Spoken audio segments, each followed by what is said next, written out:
Assalamualaikum warahmatullahi wabarakatuh. Di sini saya akan mempresentasikan hasil dari pembuatan web saya yang bernama Traditional Market. Sebelum itu, perkenalkan nama saya Dimas Wimba Kesimantara, asal instansi saya Universitas Trunojoyo Madura. Lomba yang saya ikuti dari cabang lomba web design.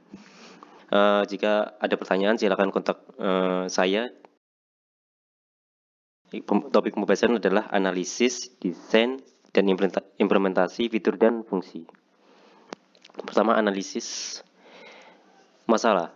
Pembeli malas buat ke pasar. Pasar sepi, pedagang merasa rugi.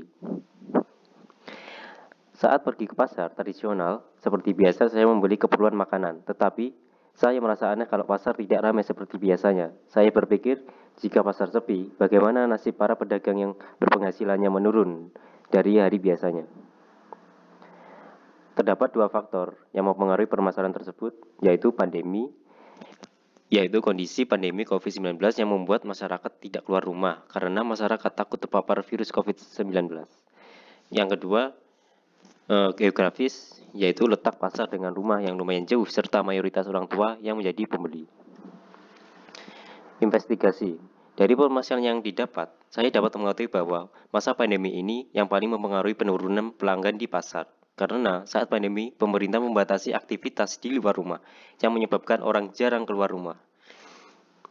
Solusi, yaitu dengan membuat website yang dapat mempermudah transaksi penjual dan pembeli. Tetapi transaksi yang dilakukan harus di lokasi terdekat.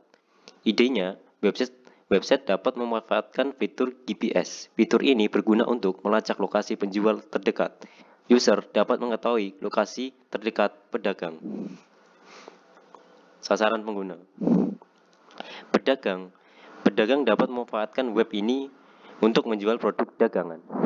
Untuk semua orang dapat memakai web ini untuk membeli barang dan mengecek harga terkini.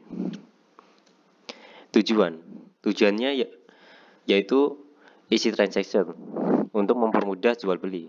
Kedua, communication, memudahkan adanya media komunikasi. Ketiga, equivalent, kesetaraan harga dan produk yang ada. Keempat, reduce, mengurangi adanya tingkat pengangguran. Desain dan implementasi. Aplikasi yang digunakan yaitu Figma, VS Code, dan Chrome. Aset yang saya gunakan yaitu ada Bootstrap 4, Ion Icon, Chart, dan Chart.js. Saya menggunakan font Inter dengan warna dasar hijau. Bisa dilihat kode yang saya gunakan itu adalah aset yang saya gunakan. Untuk bagian header, ini adalah source code-nya. Ini adalah layout dari Bootstrap, yaitu ada class call SM6 align self counter. Itu untuk mengatur layout-nya. Lalu nav itu untuk bagian about contact support head. Lalu untuk bagian menu itu adalah source code-nya, di mana ada nav item dengan kelas nav item, nav link aktif, di mana jika terdapat LI dengan elemen A-nya yang ada kelas aktif, itu akan membuat nav builds itu berwarna hijau. Bisa dilihat di kiri itu ada over atau link aktif. Berarti itu menunjukkan website halaman yang sedang diakses saat ini. Untuk bagian konten saya menggunakan menggunakan container layer. Itu sebagai konten utama. Yang tanda merah itu adalah konten utama, di mana dia memiliki CSS padding size 20, background colornya itu adalah hijau yang tadi, memiliki border radius 10 pixel, margin bottom 50 pixel. Dan untuk container layer dia memiliki margin top minus 50 pixel. Fitur dan fungsi.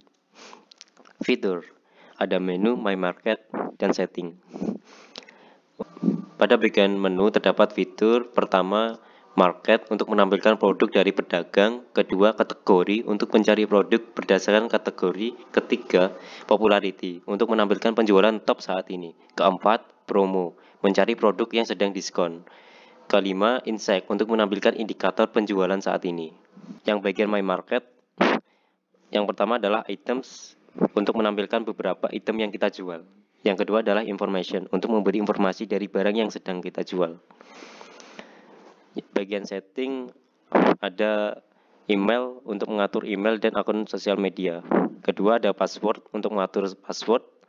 Yang ketiga ada GPS untuk mengatur GPS atau lokasi user. Keempat, address untuk mengatur alamat. Kelima, language untuk mengatur bahasa.